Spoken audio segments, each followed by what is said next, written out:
ओ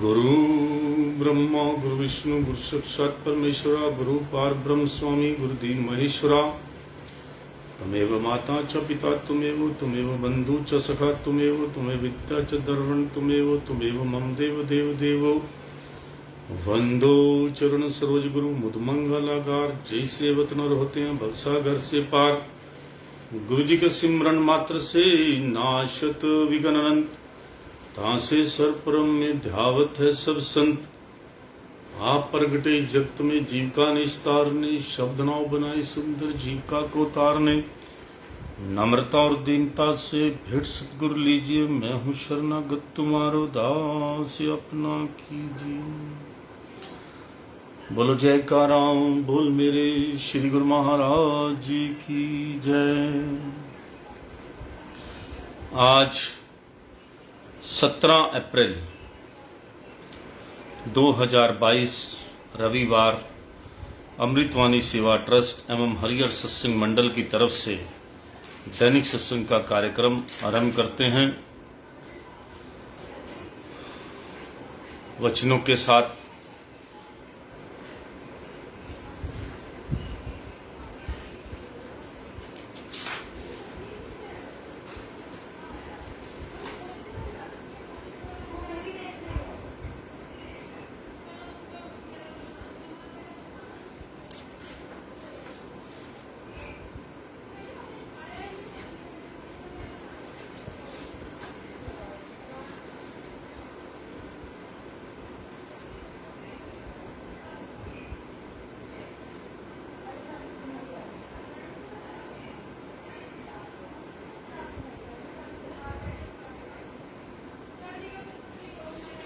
अमृत वचन। शब्द अभ्यास के बिना कर्मों की जड़ नहीं काटी जा सकती। जो लोग गुरुमति और नाम अभ्यास को छोड़कर मन के अनुसार कर्म करते हैं वे कर्म फल से नहीं बच सकते। पूरे सतगुरु का हाथ खंडों ब्रह्मंडों तक पहुंचता है। वे अपने सच्चे सेवक की लोक प्रलोक में सहायता करते हैं। जिन्होंने गुरु नाम को ग्रहण कर रखा है, जिन्होंने महापुरुषों के शरण ग्रहण कर रखी है, उनको इसी बात में बहुत खुश हो जाना चाहिए कि महापुरुषों के हाथ कितने लंबे होते हैं। पूर्ण सतगुरु का हाथ खंडों ब्रह्मंडों तक पहुंचता है। वे अपने सच्चे सेवक की लोक प्रलोक में सहायता करते हैं। सच्चे सेवक हर पल मालिक को याद करते हैं, इसलिए अंत समय यमदूत उनके निकट नहीं आ सकते। इसीलिए हमेशा भक्ति करने वाले का हमेशा उससे पंगा मत लो। कभी भी भगवान का जो बच्चा होता है उससे दूर रहो, क्योंकि मालिक उसके पास पल पल रहता है, उसकी दुखी नहीं देख सकता। जो मालिक के नाम के साथ उसकी आज्ञा में उसके कहने के अनुसार मालिक के चलता है, जो अपने प्रभु के नियमों में चलता है, तो प्रभु हर क्षण उसके साथ रहते हैं। कभी भी भगवान के भक्त के साथ लड़ाई झगड़ा पंगा बिल्कुल नहीं लेना चाहिए, क्योंकि अगर वो सच्चा भक्त होगा, चाहे आपको कुछ कहेगा नहीं, लेकिन उसका जो मालिक है ना वो जड़ से खो देगा। कहते हैं गरीब को मत सता गरीब रो देगा, सुनेगा जब उसकी परमात्मा तो तुझे जड़ से खो देगा। और ऐसा ही होता है, आज तक हमने देखा है खुद। तो कभी भी जो भगवान के भक्त होते हैं कभी उनको सताना नहीं चाहिए। पहली बात तो किसी को भी नहीं सताना चाहिए। इंसान को हमेशा अपना जो है एक सिस्टम बना के रखना चाहिए। हमेशा मन में एक बात रखो कि हमने जो है सामने वाला एग्जाम्पल लो कि सामने वाला इस छोटी सी बात पे क्रोधित होकर उसने कितना नुकसान उठाया। हमें क्रोधित होकर नुकसान नहीं उठाना। दूसरे आदमी से एग्जाम्पल लो कि उसने अहंकार में आने के बाद कितना अहंकार करके अपना नुकसान कर लिया। हर आदमी अहंकार में नुकसान करता है। घमंड एक ऐसी चीज है जो थोड़ी सी भी ताकत मिल जाए इंसान को, चाहे वो पढ़ लिख जाता जाए, कोई अफसर लग जाए, उसको तो बहुत घमंड आ जाता है।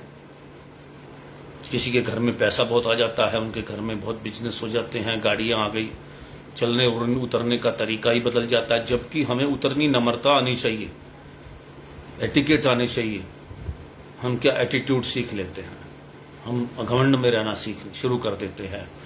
जबकि पैसा आ जाए, जितना भी फल लगता है, एक नियम है प्रकृति का, पेड़ पर जितना फल लगेगा पेड़ उतना झुक जाता है नम्रता के साथ। इसी तरह इंसान को भी अगर कुछ मालिक दे दे, किस्मत में उसके है, तो उसको ये नहीं समझना चाहिए कि मेरे पास मैं दुनिया का शक्तिशाली इंसान बन गया हूँ। आपने सारे शक्तिशाली इंसानों को शमशान घाट में एक उसके अंदर पैक होते देखा होगा। उनकी राख जो है, मरने के बाद राख पैक होती है तो कितनी होती है वो, बाकी तो वहीं फेंक दी जाती है। जो असली वाली निकालते हैं, हड्डियां चुन चुन के जो है निकालते हैं शमशान घाट में चौथे वाले दिन, वो थोड़ी सी निकलती हैं। एक जो है लोटा भी नहीं भरता उन हड्डियों से जब हम हरिद्वार लेके जाते हैं। तो रहना उस अहंकारी मनुष्य का वो क्या बन जाता है, एक राख का ढेर हो जाता है वो। तो कितना अहंकार करके, बड़े बड़े अहंकारियों को देखा, बड़े बड़े भगवान ने अहंकार तोड़ने के लिए कितना कुछ किया। भगवान ने अहंकार अर्जुन का तोड़ने के लिए गीता अर्जुन को सुनाई, और हनुमान जी को, असली में वो हनुमान जी को सुनाया उन्होंने जितना भी ज्ञान लिया। तो भगवान का काम क्या था, अहंकार खाना है। भगवान कहता मेरा भोजन है अहंकार खाना, लोगों का घमंड खाता हूं मैं। कितने घमंडों को भगवान ने सभी का तोड़ा। हर चीज में जिस जिसको जैसा घमंड था उसका अपोजिटर बनाकर उसको समझाया कि तुम जीरो हो। आज भी आप जीरो हैं। आज कोई भी घमंड करे, चाहे पॉलिटिक्स में चाहे कुछ में, आज है कल नहीं है। अब मोदी जी को रोल किसने दिया, हमारे प्रधानमंत्री को, भगवान ने। अब भगवान ने उनको रोल दिया, अगर रोल समझ के निभाएंगे तो लंबा चलेंगे, नहीं समझेंगे तो। इसी तरह हर इंसान को, बड़े से लेकर छोटे को लेकर तक, किसी पद पे भी है, किसी भी उसके पास पावर है, तो उसको चाहे कलम की पावर हो चाहे कोई पावर हो, ये एक बात समझ लीजिए कि ये पावर का नशा हमने उन आदमियों को देखा। कल की फ्लाइट के अंदर वित्त मंत्री जी पुराने वाले कांग्रेस के आए, उनका कोई प्रोटोकॉल नहीं था। नहीं तो वही एक आदमी वित्त मंत्री जो है उतरते हैं, कल वो चेन्नई से आ रहे थे, उसी फ्लाइट में थे हम भी, मतलब कि कोई, तो उसमें जो है वो क्या थे, उनका कोई बैग उठाने लायक नहीं आदमी नहीं था। और जिनका कस्टम के सारे अधिकारी, जब वो वित्त मंत्री थे तो उनकी आगे पीछे सुरक्षा गाड़ी में, कल वो एक किस तरह अपने आप ट्रॉली पे अपने आप उनका बैगेज आया, कितना लंबा इंतजार करना पड़ा उनको बैगेज के लिए। पहले हवाई जहाज ही गलत जगह उतरा, फिर वहाँ से आया, फिर वो जो है उनको बस में कितनी देर तक दूसरे टर्मिनल से दूसरे 3 टर्मिनल पे लाया गया। कितना मतलब कि एक उनको कोई एक सिंपल आदमी की तरह ट्रीट किया गया। सब झड़ गया काम, बोझ हट गया उल्ट का उनका। कोई सुरक्षा नहीं, कोई ड्यूटी नहीं, नहीं तो सारे सफ़ेद कस्टम हाउस वाले सब लगे होते थे उनके जो है प्रोटोकॉल में, वर्दी वाले दमादम, वर्दी खाली, जब पीलियाँ वर्दियाँ सब लगी होती थी। ये था जो हमारे वित्त मंत्री पुराने वाले कांग्रेस के टाइम का हाल, जब वो कल कोयम्बटूर से आए हैं। तो इस तरह करके जो है इंसान जो है का कभी भी जो है घमंड में नहीं रहना चाहिए। सच्चे सेवक हर पल मालिक को याद करते हैं, इसलिए अंत समय यमदूत उनके निकट नहीं आ सकते। बड़े कॉन्फिडेंस की बात है ये कि यमदूत नहीं आएंगे, आपको फिर फूलों की तरह ले जाया जाएगा। किसी खाली प्लाट को बनाकर भगवान की मूर्ति स्थापित करो तो वह मंदिर कहलाता है। व्यक्ति के हृदय में जब भगवान का निवास हो जाता है तो वह चेतन मंदिर बन जाता है। सतगुरु की आज्ञा सत्य सत्य मानना ही ईश्वरीय आज्ञा का पालन करना है। तुम नाम का सिमरन करोगे तो सतगुरु की वास्तविक शक्ति को जानोगे और हार्दिक आभार मानोगे। पूर्ण सतगुरु अभ्यास का सरल से सरल साधन बतलाते हैं जो कि अति फलदायक होता है। उसे करने में कोई कठिनाई या भय नहीं होता और उसे प्रत्येक प्राणी हर समय कर सकता है। जब झूठी माया के लिए तन मन धन की कुर्बानी देनी पड़ती है तो सच्चे प्रभु को तन मन धन दिए बिना कैसे प्राप्त करोगे। शब्दाभ्यास से ही अमर पद प्राप्त किया जा सकता है। ईश्वर ने जाति पाति को छोड़कर सबको एक बराबर शारीरिक अंग दिए हैं। सब में एक जैसी आत्मा है, इसलिए जो भी शब्द अभ्यास करेगा उसी को मोक्ष की प्राप्ति होगी। आंतरिक नेत्र खुले हों तो अपने पराई की पहचान हो, नहीं तो मनुष्य अंधे के समान परख शक्ति खोलकर सतगुरु जो वास्तव में अपने हैं उन्हें बेगाने और स्वार्थी को अपना समझता है। ईश निमित्त कार्य करो तो धर्म बंधन में नहीं बांधे जाओगे। स्वयं को कर्ता समझोगे तो फल अवश्य भोगना पड़ेगा। दतार की दात को प्राप्त कर उसका गलत उपयोग मत करो, अर्थात दतार को भूलकर अभिमान ना करो और दूसरे को दुखी ना करो। तुम जो कुछ भी करते हो या सोचते हो उसे तुम्हारा मालिक जानता है। उसकी प्रसन्नता हेतु कर्म भी करो और विचार भी करो। भगवान तुम्हारी लगन बढ़ाने के लिए आंख में चोली का खेल खेले तो घबराओ नहीं, उसमें भी उसकी दया परिपूर्ण है। परमार्थी की संगति में सादा भोजन मिले और स्वार्थी की संगति में स्वादिष्ट भोजन मिले तो सादा भोजन खाकर परमार्थ का लाभ उठाते रहो। कितनी बड़ी बात है कि स्वार्थ जिसको आपसे मतलब है वो 36 पदार्थ भी खिलाए तो वो सब बेकार समझो। और एक जो है परमार्थ पर चलने वाला इंसान, निष्कपट निष्कलंक आदमी जो है, आपको सादा भोजन भी उसकी संगत में मिले तो अमृत के समान है। सरल स्वभाव वाले और सत्यवादी बनो। सद्गुरु की आज्ञा में मन की ना चलाओ और अपनी चतुराई भी ना दर्शाओ। किसी का बुरा मत सोचो, किसी की बुराई ना करो तथा किसी से बुरा मत कहो। दूसरों की बढ़ाई देखकर उसमें ईर्ष्या ना करो और ना ही अपनी शक्ति को उसके विरोध में व्यर्थ नष्ट करो, अपितु अपनी उन्नति के लिए यत्न करो। दूसरों को गिराकर स्वयं को आगे बढ़ाओगे तो वह बढ़ाई स्थिर नहीं रहेगी। दो व्यक्ति परस्पर वार्तालाप करते हो तो बीच में मत बोलो। दो के झगड़े में स्वयं को परेशान मत करो। पदवी या कुर्सी के लिए इच्छा या प्रयत्न ना करो। तन मन धन से सतगुरु की सेवा करो तो बढ़ाई तुम्हारे पीछे स्वतः आएगी। तुम उसके पीछे मत पड़ो। भगवान का दर्शन ही जीवन में मुख्य आवश्यक कार्य समझो।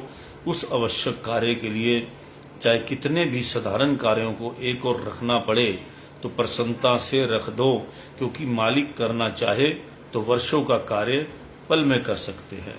अपने गुनाहों के लिए हार्दिक पश्चाताप करो। यदि उसके लिए तुम्हारे हृदय में घृणा नहीं उत्पन्न हुई तो इसका अर्थ यह है कि पश्चाताप पूर्णता नहीं किया है। पश्चाताप करो परंतु घबराओ नहीं। दतार की दातें स्मरण कर उसे पल पल में धन्यवाद दो और आभार मानो। प्रभु क्षण में बादशाह को भिक्षुक बना सकते हैं। उसमें भय करोगे तो बुराई से बच जाओगे। प्रभु क्षण में बादशाह को भिक्षुक बना सकते हैं और भिक्षुक को बादशाह बना सकते हैं। ये बड़ी मामूली बात है, ऐसा सबने देखा ही है। तो क्यों नहीं करते भगवान पे विश्वास? आप सभी क्यों नहीं जपते भगवान का नाम? क्यों नहीं अपने अंदर मन के अधीन क्यों रहते हो? ये बातें बड़ी सोचने का विषय है कि हम इतना कुछ चारों तरफ देखते हैं, भगवान के चमत्कार पल पल में देखते हैं, उसके बाद भी हम जो हैं अपने मन के इशारे पर गलत कामों में चल पड़ते हैं। छल कपट काम करते हैं। पता इस गंदे काम का रिजल्ट गंदा होगा। मुझे आप कोई ऐसा काम बता दिए जिसने बुरा किया हो और उसको अच्छा फल मिल गया हो। हाँ, टेम्परेरी में कई बार लोग सोचते हैं यार ये तो आदमी बड़ा गंदा है, फिर गंदे काम करता है, फिर भी इसको फल क्यों अच्छा मिलता है, ये सुखी क्यों रह रहा है। आपको क्या पता कि अभी शायद उसकी प्रारब्ध ऐसी चल रही है, जब समय पलटेगा उसके बुरे कामों का रिजल्ट आएगा। अभी शायद अच्छे कामों का रिजल्ट चल रहा हो, जब बुरे कामों का रिजल्ट आएगा फिर देखना ये किस तरह हालत में रहता है। ऐसा हमने बहुत लोगों को देखा, क्योंकि भगवान जो है वो सोचता है अब ये ठीक हो जाएगा, अब ये ठीक हो जाएगा, डांट के ठीक हो जाएगा, लालच में ठीक होगा, और वो जिद्दी होता है। बहुत दुनिया में जिद्दी इंसान देखे हैं जो कभी भी सुधर नहीं सकते। तो इसी तरह इंसान जो है जो सुधर जाए, जो भगवान की बातों को मान ले कि ये जो है मेरे लिए गलत है, मुझे मन के कहने पर नहीं चलना, तो समझ लो कि आपकी ज़िंदगी बन जाएगी। और अगर आप मन के कहने पर चलते रहे तो जो है आपका सब कुछ बर्बाद होता चला जाएगा।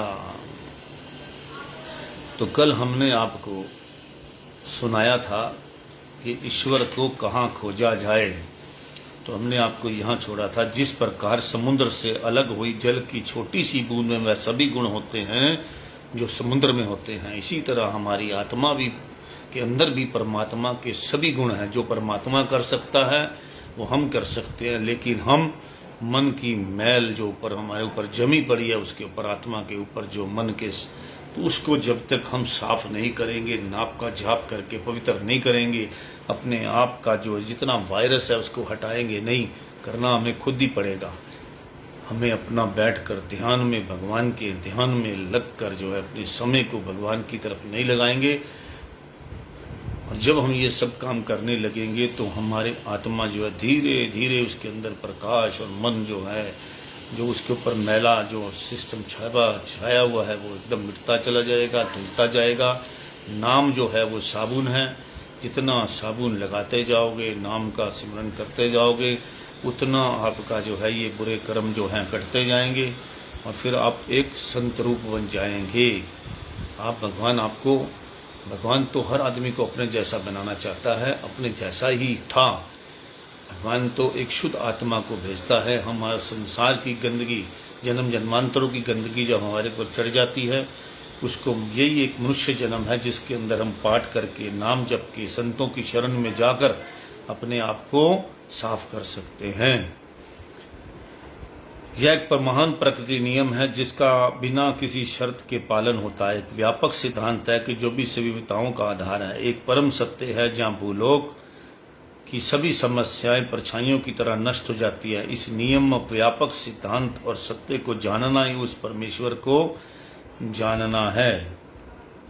उस पर कभी विश्वास मत करो जो धर्म धैर्यशील नहीं है, क्रोधी हो है, घमंडी है, विषय वासनाओं से सख्त है, स्वार्थ सुखों का जो त्याग करना नहीं चाहता, जिसमें कल्याण की भावना एवं दया नहीं है, ऐसे व्यक्ति विवेकशील नहीं होते। उनका सारा ज्ञान निर्थार्थक होता है और उसकी कथनी और करनी सब नाशवान होती है, क्योंकि वे उसको आधार मानकर चलते हैं जो नाशवान है। मनुष्य को अहंकार का पूरी तरह से त्याग कर देना चाहिए, संसार में विजय प्राप्त करनी चाहिए और अपना व्यक्तित्व खो देना चाहिए। केवल तभी वह ईश्वर के धाम में प्रवेश कर सकता है। यह संसार एवं सुख भोग के समान आदि सभी मृग तृष्णा के समान है और अज्ञानता की अंधेरी रात में क्षणभंगुर स्वप्न के समान है। जो आध्यात्मिक रूप से जागृत हैं, केवल वे ही परम सत्य को जान सकते हैं। सेंट पॉल का कथन था कि क्या तुम नहीं जानते कि ईश्वर का मंदिर हो और ईश्वर तुम्हारे अंदर विराजमान है। यदि कोई ईश्वर के घर को दूषित करता है तो ईश्वर उसे अपना नहीं कहेगा, क्योंकि ईश्वर का घर पवित्र है, वह घर तुम्हारी देह ही है। सभी संत महापुरुषों ने अपने अनुभव से एक मत में कहा है कि मानव देह ईश्वर का घर है, उसे जानने के लिए खोज का विशेष स्थान है। संत तुलसीदास जी कहते हैं, हे घट में सूझे नहीं लानत ऐसी जिंद, तुलसी या संसार को भयो मोतिया बिंद। संत तुलसीदास जी कहते हैं उनका जीवन व्यर्थ है जो ईश्वर का साक्षात्कार नहीं कर पाता। जो कि उनके भीतर रहता है। ऐसा लगता है कि इस संसार को मोतियाबिंद हो गया है, आंखों का भी मोतियाबिंद अपितु बुद्धि का। महान संत कवियों और दार्शनिकों को उन सभी संसारियों को मंद बुद्धि कहा है, जो उनके पवित्र उपदेशों की ओर ध्यान नहीं देते। इसलिए उन्होंने बार बार उसी सत्य को दोहराया है जो सभी ऋषि मुनि और अन्य महापुरुषों ने कहा है। परमात्मा जिसे पाने की सबको इच्छा है, बाह्य जगत का विषय नहीं है, अर्थात उसे बाह्य जगत में प्राप्त नहीं किया जा सकता। परमेश्वर इस मानव देह के अंदर है, परंतु लोग विवेक शून्य हैं, बाह्य रूप से नहीं अपितु आंतरिक रूप से, क्योंकि वे मालिक को अपने भीतर नहीं देख पाते।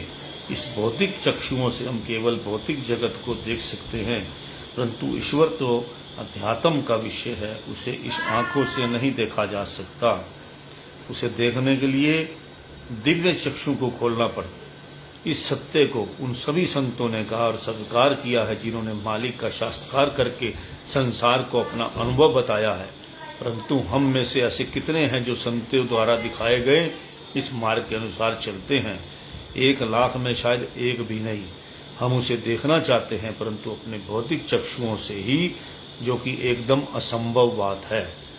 हम देखना चाहते हैं अपने मालिक को, सारी सब कुछ, लेकिन इन चक्षुओं से नहीं। हमें अंदर के चक्षु खोलने पड़ेंगे, तब जाके हम उन चक्षु, इस भौतिक चक्षुओं से कुछ भी नहीं किया जा सकता।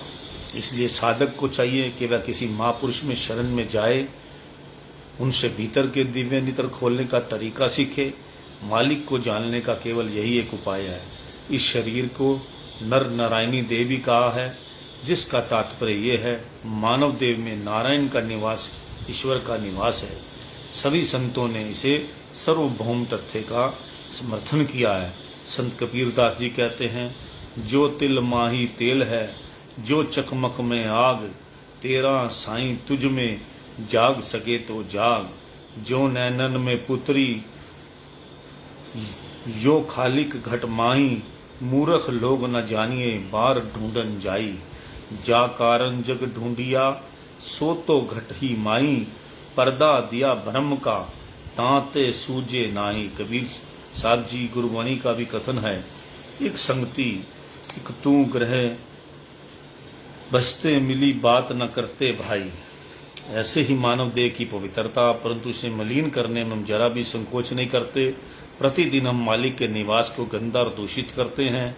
केवल 1 या 2 बार नहीं, अपितु मन, वाणी और कर्म द्वारा पाप कर्म करके अनेकों ही बार हमने इसकी पवित्रता की ओर ध्यान देने की कभी कोशिश ही नहीं की। हम पाप कर्म भी करते हैं, फिर मालिक को पाने की आशा भी करते हैं। सारे संसार में उसे हम ढूंढते हैं, परंतु अपने भीतर ढूंढने की हम कभी ही नहीं सोचते। संतों और तत्ववेता महापुरुषों के उपदेशों और वाणियों की ओर से हम कान ही नहीं देते। शारीरिक रोगों को दूर करने के लिए हम नीम हकीम पर भी विश्वास कर लेते हैं, परंतु मानसिक रोगों के लिए हम संत जनों के उपदेशों पर विश्वास नहीं करके तर्क वितर्क करते हैं। जैसे ही हमारी आत्मा कुछ अच्छा अनुभव करती है, हम दुष्कर्मों के दर्दनाक ख्यालों को भूल जाते हैं। अच्छे अनुभव क्या हैं? जैसे पापों से छुटकारा का आनंदमय विचार, पश्चाताप और नाना प्रकार के प्रलोभनों से मुक्ति, ये अच्छे अनुभव हैं। श्री गुरु नानक देव जी की वाणी है, हमारा ये शरीर केवल एक गुफा ही नहीं है, इसमें आत्मा को रखा गया। इसका प्रभाव अवर्णनीय है और अनंत शक्ति परमात्मा इसके साथ है। कोई यह प्रश्न कर सकता है, यदि ईश्वर हमारे अंदर ही मौजूद है तो फिर उसे हम देख क्यों नहीं पाते, वह हमारे सामने क्यों नहीं प्रकट होते? इस प्रश्न का उत्तर ईसा मसीह ने दिया। उन्होंने कहा, शरीर का प्रकाश है आँख, इसलिए तुम्हारी आँख भीतर की ओर खुलती है, जो सही है। जो तुम्हारा सारा शरीर प्रकाशमय होना, और यदि तुम्हारी आँख खराब है अर्थात पाप कर्मों से मलिन है, तो सारा शरीर अंधकारमय ही है। भगवान ईसा मसीह ने संत मार्ग व सुरत शब्द योग की ओर संकेत किया है। उन्होंने कहा, सही आँख इस योग के अभ्यास द्वारा खोली जा सकती है। इसे तृतीया नेत्र या शिव नेत्र भी कहा गया है। इसका स्थान दोनों आँखों के मध्य और कुछ पीछे की ओर है, और यहीं से योग का अभ्यास शुरू होता है। प्रभु यीशु का कहना कि जब वह दिव्य दृष्टि या शिव नेत्र खुल जाता है तो संपूर्ण शरीर प्रकाशमय दिखाई देता है। यह आँख डॉक्टरों के विद्यार्थियों को दिखाई नहीं देती, क्योंकि यह शारीरिक या भौतिक आँख नहीं, अपितु यह सूक्ष्म आध्यात्मिक आँख है। जब तक साधक निरंतर प्रयास पूर्वक साक्षात सतगुरु द्वारा बताए गए तरीके के अनुसार इस केंद्र पर ध्यान केंद्रित नहीं करता, तब तक उसका तृतीय नेत्र नहीं खुल सकता और वह उच्च आध्यात्मिक लोक में नहीं पहुंच पाता जहाँ ईश्वर का निवास है। यह तिल, जिसे तृतीय चक्षु कहा गया है, यहाँ मन का स्थान है और इसी स्थान पर मन और आत्मा परस्पर गुदे हुए हैं। जब मनुष्य जागृत अवस्था में होता है तो इसकी सुरति या आत्मा यहीं पर रहती है। इस केंद्र बिंदु से नीचे काल और माया का खेल है। इसका राज्य क्षेत्र पांव से प्रारंभ होकर इस केंद्र बिंदु तक रहता है। यही स्थान पिंड देशों और दयाल देश के बीच की सीमा रेखा है। कितना गूढ़ रहस्य आपको मालिक समझा रहे हैं कि यहाँ प्रकृति में यहाँ से नीचे जो है वो सारा पिंड देश है। इसके बाद जो है आगे का सिस्टम, संतों का जो है स्थान, भगवान का स्थान, दयाल देश जो है वो आगे शुरू होता है। इस भ्रिकुटी के ऊपर भौतिक संसार, इंद्रियों के सुख भोग और संसारी विषयों के भोग विलास आदि का केंद्र बिंदु से नीचे ही रस आस्वादन लिया जाता है। हम लोग नीचे इसमें रहते हैं, ऊपर हम अपना ध्यान करते ही नहीं हैं, हम ध्यान लगाते ही नहीं हैं जहाँ हमें ध्यान लगाना चाहिए। तो आज का सत्संग बहुत रहस्य में भगवान ने अपने तरीके समझाए हैं जो है। तो आज हम सत्संग को यही समाप्त करते हैं। कल इस बात को और आगे पूरा करेंगे, क्योंकि आगे आपको और सुनकर बहुत आनंद आएगा। एक छोटा सा सत्संग मुझे लगता है कि अभी आपको महापुरुषों के उपदेश थोड़े से जरूर सुनाने चाहिए। जिस तरह किसी के मन में विचार होते हैं वैसे ही मनुष्य शक्ति प्राप्त करता है, यानी विचारों की धारा जिस भी कर्म में पूर्ण से होगी, मन उसी काम में प्रवृत्त होकर उस वस्तु को प्राप्त करेगा। क्योंकि सुरति में अथाह शक्ति है। सुरति जिस ताकत को दृढ़ कर लेती है वही रूप बन जाती है। मनमुख की कार्रवाई मनमति और शारीरिक सुख के लिए होती है और गुरुमुख की कार्रवाई प्रेम भक्ति सतगुरु की प्रसन्नता के लिए होती है। दोनों में अंतर केवल यही होता है, गुरुमुख सेवा करता है, उसका ध्यान ख्याल सब सतगुरु को प्रसन्नता के लिए होते हैं। सतगुरु की प्रसन्नता के बिना गुरुमुख कुछ भी नहीं चाहता। गुरवाणी में लिखा है, ज्ञानी वही है जो गुरुमुख है। गुरुमुख को ही महापुरुष ने ज्ञानी कहा है, जो सतगुरु की आज्ञा मानता है। यदि कोई मनुष्य बहुत सी विद्या पढ़ ले और कंठस्थ भी कर ले एवं अपने आप को बहुत बड़ा ज्ञानी कहलाए, यदि स्वयं उस विद्या का आचरण नहीं करता तो वह ज्ञानी नहीं है। इसलिए जितना पढ़े उस पर आचरण करे। ध्यानी वही है जो अपनी सुरति को हर समय सतगुरु के ध्यान में लगाए रखे, अपनी सुरति को मोह माया की कैद में ना पड़ने दे, सुरति को आजाद रखने का प्रयत्न करे। यदि मनुष्य जन्म को पाकर सुरति को मायवी पदार्थों के एकत्र करने में गवा दिया, यदि काम क्रोध मोह अहंकार में सुरति उलझ गई तो जीवन का क्या बना। वह सुरति तो खो देता है। जिसने अपनी सुरति की संभाल की वही ध्यानी है। सुरति यानी ध्यान की धारा को सतगुरु के शब्द में लगाने वाला ही पक्का ध्यानी है।